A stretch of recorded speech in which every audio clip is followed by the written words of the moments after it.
I think really, if you're considering a move, the most important thing is to think about why would you not, really? If you're someone who has a sense of adventure, if you want some new experiences, both clinical and non-clinical, and if you have no particular reason that at that time in your life you can't travel overseas, go ahead, do it.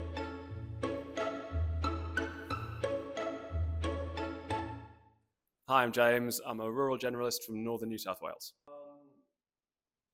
I did my first 2 postgraduate years in the UK. I'd done my elective in 4th year of med school partially in Australia.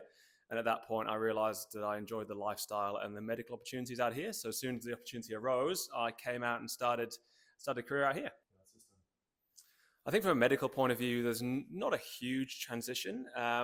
Obviously, there are some differences. There's some specific flora and fauna that cause some problems in Australia, and obviously the First Nations health considerations are different over here, but clinically things are much the same. But in terms of lifestyle, I mean, I just find it much more preferable here for myself, and also the work-life balance is significantly more flexible. The world's your oyster.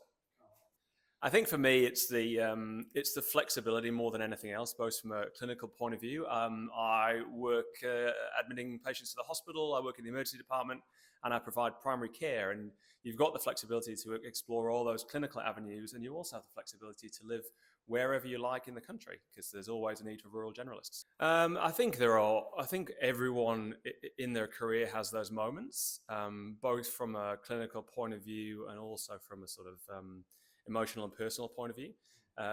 Working rurally, you do feel as though you're part of a community, so that anything that happens within that community you're affected by, and also expected to respond, obviously, in the event of any medical problems. But there is help. There is always help out there, both from a clinical point of view. There's always an escalation pathway, and from a clinical and personal point of view, there's always support available. Yeah, that was awesome. I was very lucky through my training to get my fellowship. I got the opportunity to live out in Australia for a year and explore that community, which was awesome. Memories of Australia? I'd struggle to think of one that wasn't surfing related, but no, just being part of having the opportunity to be part of a community and to sort of really get involved with it for 12 months. So really get to know some of the characters there. Last question would be, do you get homesick?